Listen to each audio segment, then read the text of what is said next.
I have a tech advisor. He told me this week. He said, find a place for your phone, your camera to be. Just put it there and then start. Don't start while you're moving around. And you know what? It's outstanding advice. It's good advice. So I was like, but the thing is, I like to do this. I like to start while I'm still picking things up and getting ready to go downstairs, you know? It gets me kind of like rolling so that when I do sit down at the helm in the downstairs here, when I finally get down the staircase, I'm rolling and we're talking. I like turning on the lights with you guys and having this moment of like, oh, there's the wood humidor, and he just turned the lights on. Oh, there's the drapes. I double draped. Oh, he walks through, and then he hits one light switch, and then he walks in a little further, and he's got projects on his work table. He's got a few little woodworking household projects going. Yeah, that's what I think you talk like. Corporately, not individually. I turn on a few more lights. I keep changing around the way that my lights are arranged so that when I hit switches, different ones turn on. So anyways, this advisor I have is good, very wise. So what I'm going to do, since I do two formats here, I'm going to stick you guys up on the drill press again. See your little nest? See, I like showing you your little nest. I like you to know where you are. You know, and I just sort of lean it up like this. I found this. After visiting Life Skateboards, I couldn't find my camera gear. And I wondered, you know, I thought, what, did I leave it all there? But I didn't. It's in my truck. But the thing is, it was like 8 degrees yesterday. If I didn't have to, I'm not going outside in that. I'm not the guy. You know what I mean? I'm not the guy who, like, is gonna go out in that. Does that make sense? Yesterday I didn't post a video, and yes, it was for bad reason. Thanks to Steve-O Collins of Team Fat for this little modular tripod that he sent to me some years ago when I was shooting videos from my inner domain. So I decided something. I'm going to trim my videos down. And so the Facebook Live start may start to be a separate part of the video that might only exist on Facebook Live and be lost to the YouTube audience. That was my conclusion. You guys are now in a tripod. 23 in Memphis yesterday. Balmy. Yeah, you bet that's balmy. Wow. That's just insane, dude. Yeah. So, and you know, we're not doing a segue to the "Where's your global warming now" jokes. This could be apocalyptic climate change at work among us, friends. It could be. I'm getting you guys hooked up to the same spot with the tripod. It feels okay. I wish it was more like that. I do. I wish it were more like that. Maybe if I set it up here, I can. No, I can't. Well, good morning, Kyle Green. Good to see you on here, buddy. Well, this morning, a friend of mine referred to me a podcast that asked the question, you know, who do you think you are? Why do you think you get to have a podcast? You know, why do you think you get to broadcast your opinions? It was a discussion, and it was a discussion about how discussions are far too rare. And I haven't finished listening through that podcast yet. But that is a great question. One reason that we are here together during this snowy season where I'm not out and about, I'm not doing a whole lot of things, and there will be skating aplenty, there will be builds and things like that, but I'm not as interested in those as I am in exploring the capacity for discussion, which I think is maybe not at an all-time low, but oh boy, it isn't high. Hang on a second. I set down my coffee. That's not a good move ever. Set down my coffee. So I'm over here and I'm thinking about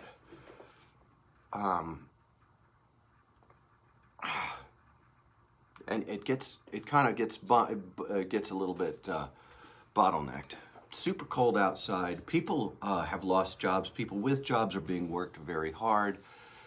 There's definitely been a change in the whole national culture. We're in a real time, and it feels like the old rule of talk shit, get hit.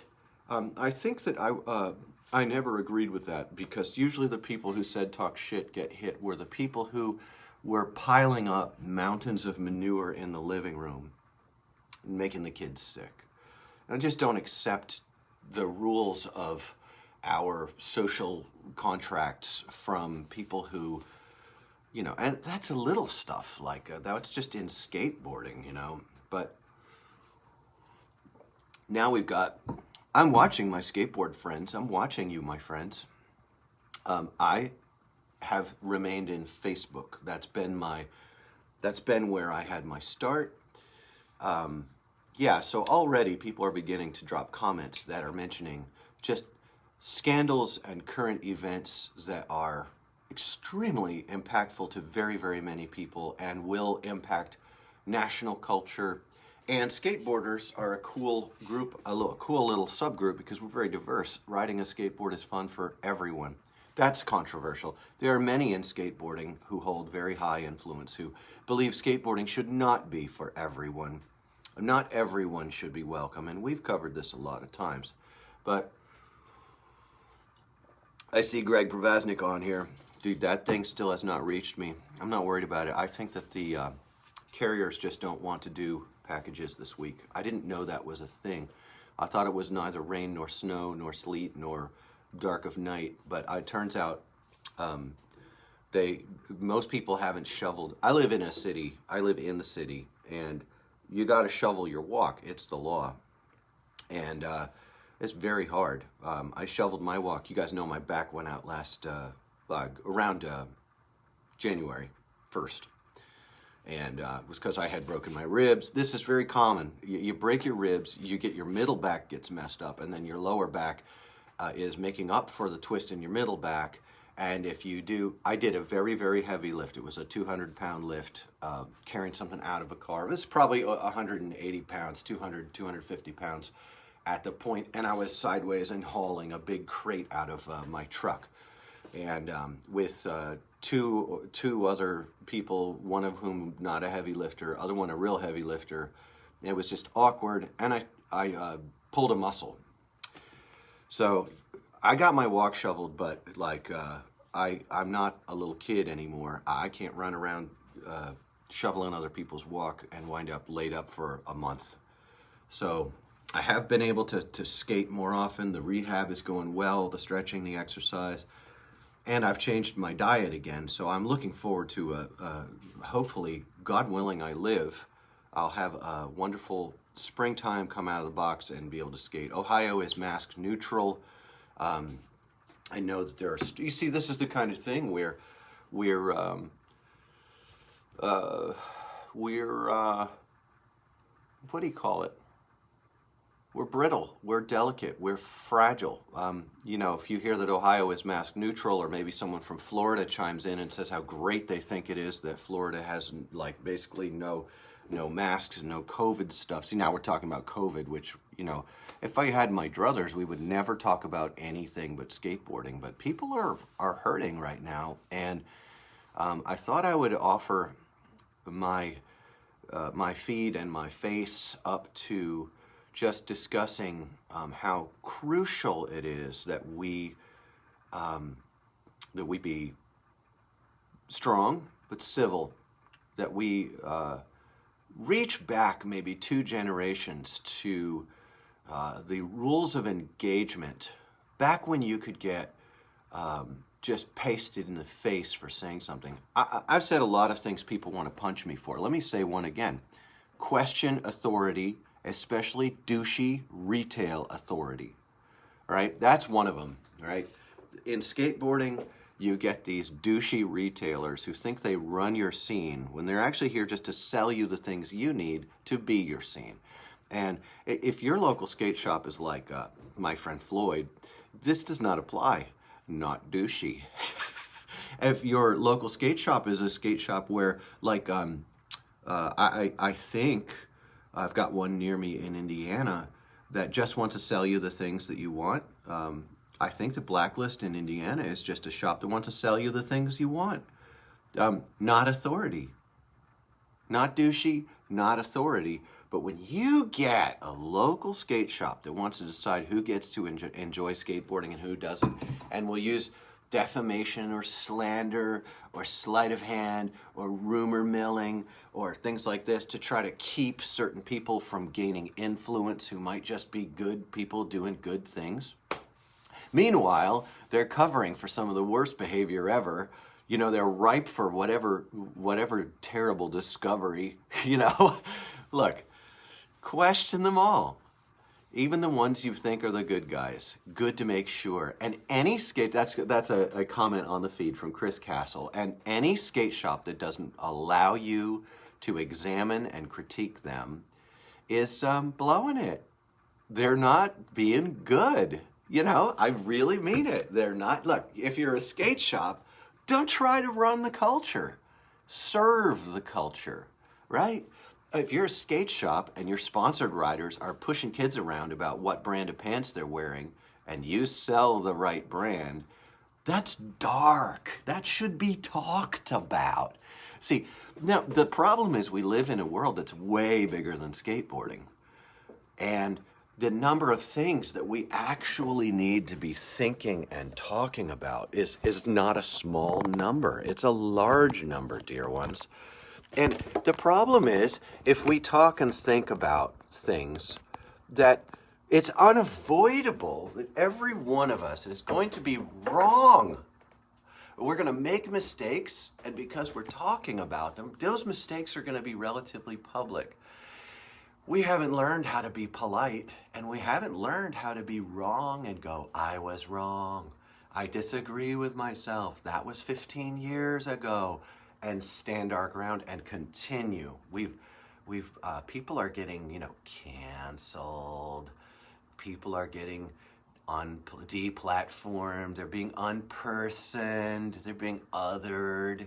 And it's happening at a shocking rate. And honestly, as a person who is doing this sort of media, I look at this and think, oh, just get it over with. Just get it over with. Wow. Like, it's not if, it's when I say something that you just, how fragile are you? How fragile are you? How brittle are you? That's the question. The question isn't how correct am I? Nah, every one of us that puts out media is a ticking time bomb for scandal, you know? And I tend to hang my skeletons in the room, not in the closet, but it's just unavoidable before someone finds out I'm too Christian or not Christian enough, or too this or not this enough, too that or not that enough. I mean, it's nuts. It feels like the whole world is, just filled with lanes that have walls between them, and you can't be in one lane and see and like what's going on in another lane at the same time. And this has been happening on my, he disagrees. There is no cancel, just consequence. There is no deplatforming. There's just violation of community standards. Oh, we have really spicy free speech online is a myth, as it should be. Well, I mean, that doesn't allow for a very broad diversity of conscience. Should people be canceled because they think something is wrong that other people think is right and they want to engage in a robust conversation about it and add their thoughts to the pool? Because right now, the question isn't whether we can win an argument, it's whether we can have one. Really? The question isn't whether whether yeah, it's not whether we can win arguments. And I mean, I thought that, like, being a democratic republic, we're not a democracy, by the way. Anyone who tells you different is trying to get you. Here, I'm going political because we're supposed to win arguments. We're supposed to present information. We're supposed to present synthesis about the information and thereby persuade people of certain things. This is true of me. And as far as talk of community standards goes, who sets the community standards, and how often do they change them? And how well do they apply them? Community standards, I say. Present your arguments is a good... Now, I'm not talking... Look, I'm not interested in administrating a social media network, and I'm also not interested in saying things. I don't have things to say that I think are really cancel-worthy. I'm not the guy. I'm just... Maybe I am. I don't know. If we do a topic... I mean, I watched people fighting over the latest guy who died this morning at each other's throats.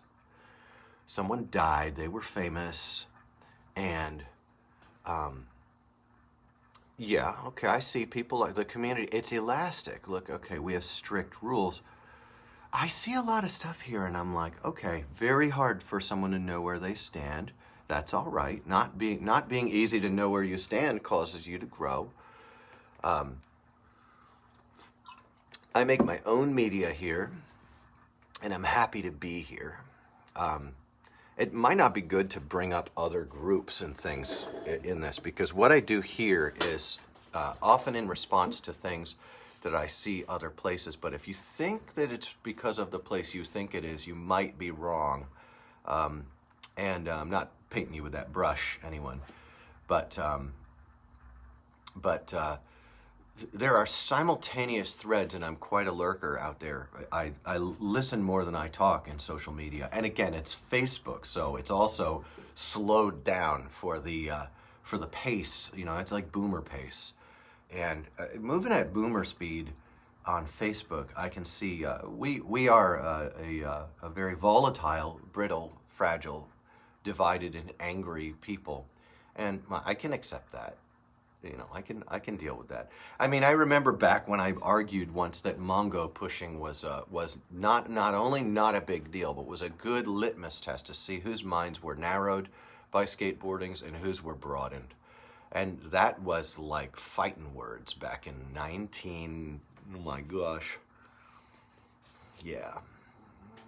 2003. But this morning we rolled around in the mud a little bit because we've graduated a bit, but I see a tremendous volatility among people who, pushing Mongo. That used to be a huge trigger. One of the main triggers, this has still got me. I mean, guys, in my own city, I am on the outs. There are people who want to push me down. Anytime they see me, they boo me publicly here, because of my question authority, especially douchey retail authority. I said that to the whole world. They took it as just for them. Not surprised. I did expect it. I'm not a dummy.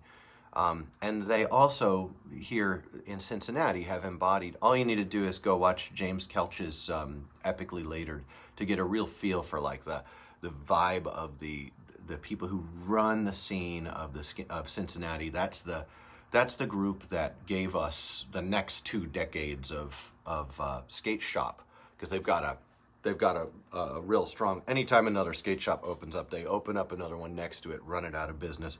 It's war. They just do warfare in territory. When I find a kid who pushes Mongo, I go with it and let them work. There's a guy we're not friends on Facebook, but he was fundamental in my life. As a kid, I looked up his profile yesterday, and I don't even know how to reach out to him. He was a kid, I was a kid. He pushed Mongo. He was from, I think, HB, Huntington Beach. He was the coolest California kid. He was in New York. I think his dad was on a work thing. And he was just the coolest dude, and he skated with me every day. He and I were friends, and I don't understand. He was such a cool dude, why he liked me. I'm really grateful for him. Matt, I appreciate you to this day for pushing Mongo with me for a year or two when I was like 12. It really was a big deal. And life was so horrible in the Hudson Valley. So that's a dumb thing to get mad about. See, we can do this. We can talk about pushing Mongo. It's old enough. I watched people get into a fight with each other, unfollow, unfriend, disconnect, make the judgment, make the cut with each other over the latest celebrity who died. And they do it again and again and again. And I refuse. I refuse to unfollow you because you hated someone, because you didn't have the good sense to be polite. Don't go on someone's feed and say anything that shows that you're glad they're dead or you hated their life the day of or the day after they died. This is a ground rule for social media.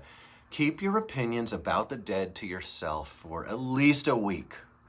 And when you do voice those opinions, don't voice an opinion of disagreement with a dead person. All right, this is in skateboarding too. Just yesterday, I watched through the entire Jeff Grosso. Actually, couldn't make it through the Vance Grosso tribute because it's just too much. All right, I miss him. We miss him. He was important. But if somebody wanted to say something negative about Grosso, you know what? You could go on your own social media feed and you could create a post, but you would need to put effort and attention into it to make sure that you mean what you say and you can stand long term on what you said before you hit post on that, because you're going to be saddled with that for a long time, that you said those things about Jeff Grosso. And nobody's doing that. I mean, Jeff was pretty true. He was through and through. You know, he was honest about what his life was, and that's what made Jeff so easy to like and so good for us. And but using Jeff as an example, especially because he's so unlikely, it would be best for us. I mean, this is just about, if you want to write something about a dead person, you know, write it on your own feed. Write it later, right? Write it thoughtfully and be prepared to stand behind what you said. Make sure it's what you believe. And someone would look at this and go, oh, that's a lot of work. I don't want to do that. Well, I'm like, yeah, I know. So if you're not going to put in the work, don't put out public speech. Well, Facebook wants you to anyway. They want you to just throw up your blather and blither, blather, blither, blather. They want you to do that because that keeps everyone controversialized and fighting with each other. And I'm doing the they thing. I'm certain it's even more sinister than that. But I think that we just lost our manners. We forgot something maybe our grandfather might have taught us. Some of us didn't have a really grandfather thing. Some of us didn't even have like a really father thing or a mother thing. I get it. Life comes at you fast, but the lessons must be learned. That if we're going to engage in discourse, it must be civil, because discourse will engage division. Division will bring contrast, which will bring conflict, but that does not have to bring combat. This is important. This is important as I engage things. I mean, look at me when I talk about the public words of Paul Schmidt. I like Paul Schmidt a lot. His words, however, are criticable, and criticizing those words, I put thought beforehand. I put work into the words I say about these things to try to clarify, so that years later I can either stand on what I said or I can admit I was wrong and review, renew, change, repent, recant from what I said. Eating a plate of crow, been there, done that. This is very important. Right now, Bam Margera is going through a really hard patch. People are writing things about Bam. I did a piece on Bam, and I am prepared to stand behind that. I understand that things may come out but I think it's important that we talk about the things that are going on with our hero class, and that we discuss these things. I think that's very important. But boy, you got to put work into it before you put it out there, because you're going to eat that later. You can eat it as strength upon strength, or you can eat it as a plate of crow that you didn't want to. Nobody ought to be physically threatened for speech. I believe that. I am a big dissenter from the growing a mainstreaming of the opinion that political violence is okay. I do not think violence over speech is acceptable. Inchon invasion. Oh, Inchon, wow. If a man disagrees with you about food or books, have a conversation and read and eat together. If a man disagrees about who you are or who you love, beat them with a bat until they change. I disagree, agreeably. I disagree. If a person thinks that I shouldn't be married to my wife because of the color of her skin, I can let that person eat at my table and learn who I am. I don't have to hit them with a bat. I don't have to beat them about the head.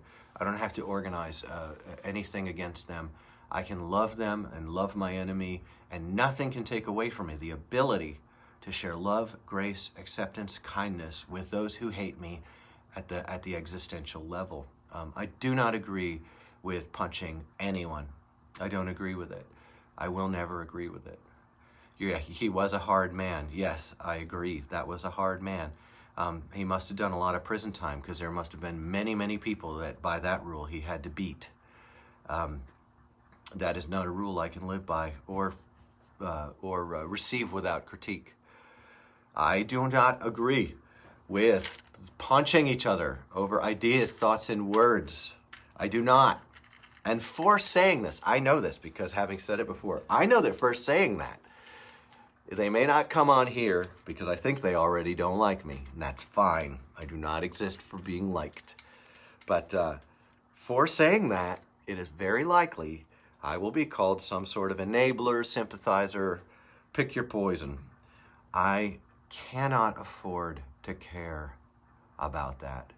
I cannot afford to think about, I almost think it was all a publicity stunt, Tommy says. You know what? That could be. Honestly, they did, I hope not. Because if that were a publicity stunt with Bam Margera, that would be terribly mercenary about a topic that is really, really important for a lot of people. Chris Gurley thinks that might have been too. People are won over by love, not hate. Jesus was a great example of that. His life still wins over millions to this day. From Mike Villalobos. You guys know that Jesus has had, to call it a major impact on my life is an understatement of criminal proportions. I became a Christian. I hated Christians, and I'm very sympathetic to people who hate Christians and who are atheists. I hated Christians and couldn't stand them, and everything changed. The story, while not terribly long, isn't one I'll tell here today, but I was asked if I would tell it on a different channel, and I declined to do so. I feel like I'm building my Super Saiyan powers. But yes, I became a Christian after being a very, very non-Christian person. I was young, but I was smart, and it was real, and it remains the biggest deal in my life to this day. Some people don't think that Jesus was love. They think he was utter folly. Some people disagree fundamentally with even the idea of Jesus or disagree with his historicity. Well, I would invite them to read books and eat food with me. Tommy, I love your words. I'm gonna disengage from us here, and I'm gonna regroup. We're gonna come back in a little while. I'll trim this video down a little bit maybe and throw it on YouTube for posterity. It'll be there. You can find it. I'll put a title on it. You should recognize it by both date and title.